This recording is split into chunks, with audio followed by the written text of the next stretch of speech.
شروع اللہ کے بابرکت نام سے جو بڑا مہربان نہایت رحم والا ہے۔ حضرت با یزید بسطامی رحمۃ اللہ علیہ بسطام کے لوگوں کی اصلاح فرما رہے تھے کہ محلے کے کونے میں ایک فحاشہ عورت آ کر رہنے لگی۔ وہ عورت بسطام کے لوگوں کا دین ایمان اجاڑنے لگی۔ کسی نے حضرت با یزید بسطامی رحمۃ اللہ علیہ سے کہا، با یزید بسطامی رحمۃ اللہ علیہ تیرا شہر لوٹ رہا ہے، جس شہر کو تو نے عاشقوں سے سحراب کیا تھا۔ حضرت با یزید بسطامی رحمۃ اللہ علیہ نے پوچھا، کیا ماجرا ہے؟ لوگوں نے کہانی سنائی تو حضرت با یزید بسطامی رحمۃ اللہ علیہ نے جائے نماز لیا اور اس فحاشہ عورت کے گھر کے سامنے بچھا کر بیٹھ گئے۔ اب جو بھی گاہک آتا حضرت با یزید بسطامی رحمۃ اللہ علیہ کو بیٹھا دیکھ کر گزر جاتا۔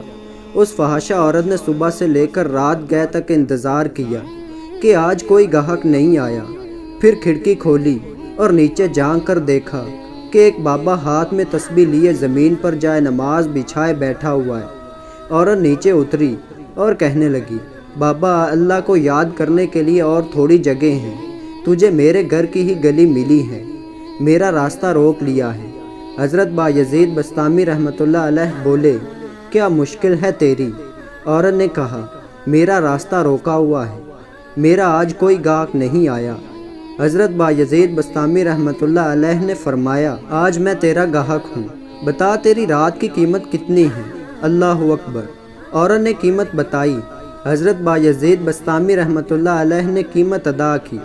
جب حضرت با یزید بسطامی رحمۃ اللہ علیہ اس کے گھر کی سیڑھی چڑھنے لگے تو لوگ دیکھ رہے تھے، تو حضرت با یزید بسطامی رحمۃ اللہ علیہ بولے، مالک اگر آج با یزید رحمۃ اللہ علیہ بھی اجڑ گیا تو لوگ روشنی کہاں سے لیں گے؟ با یزید رحمۃ اللہ علیہ بھی آج فحاشہ عورت کے کوٹھے پر چڑھ رہا ہے، اگر یہ چراغ بھی بجھ گیا تو لوگوں کو اجالا کہاں سے ملے گا؟ اللہ تعالیٰ کو کچھ اور ہی منظور تھا۔ حضرت با یزید بسطامی رحمۃ اللہ علیہ نے وضو کیا۔ اس عورت کو بھی بولا، وضو کر لو، اس نے بھی وضو کیا۔ پھر حضرت با یزید بسطامی رحمۃ اللہ علیہ نے جائے نماز بچھایا اور عورت کو بھی کہا، تو بھی بچھا لے، جو میں کروں گا تم بھی کرتے جانا۔ حضرت با یزید بسطامی رحمۃ اللہ علیہ کھڑے ہوئے، وہ بھی پیچھے کھڑی ہو گئی۔ آپ رحمۃ اللہ علیہ نے قیام کیا، اس نے بھی کیا۔ رکوع میں گئے، وہ بھی رکوع میں گئی۔ پھر قوما کیا، اس نے بھی قوما کیا۔ آپ رحمۃ اللہ علیہ سجدے میں گئے، وہ بھی سجدے میں گئی۔ تو حضرت با یزید بسطامی رحمۃ اللہ علیہ سجدے میں رو پڑے، کہا، مالک با یزید رحمۃ اللہ علیہ کا اتنا ہی کام تھا، اس عورت کا سر تیری چوکھٹ پر جھکا دے۔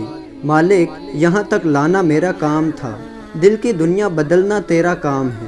جب وہ عورت سجدے میں جا رہی تھی تو وقت کی فحاشہ تھی، جب سجدے سے سر اٹھایا تو وقت کی ولیہ بن چکی تھی۔ اللہ غنی اللہ تعالیٰ جیسے چاہے نواز دے۔ والی کامل کی اللہ تعالیٰ سے کی ہوئی التجا رنگ لے آئی اور اس عورت کی دنیا و آخرت بدل گئی۔ وہ مقام ملا جو نصیب والوں کی میراث ہوتا ہے۔ اللہ تعالیٰ ہمیں بھی یقین کامل عطا کرے اور اپنے قرب کی منزل ہمارے لیے آسان کرے۔ آمین ثم آمین یا رب العالمین۔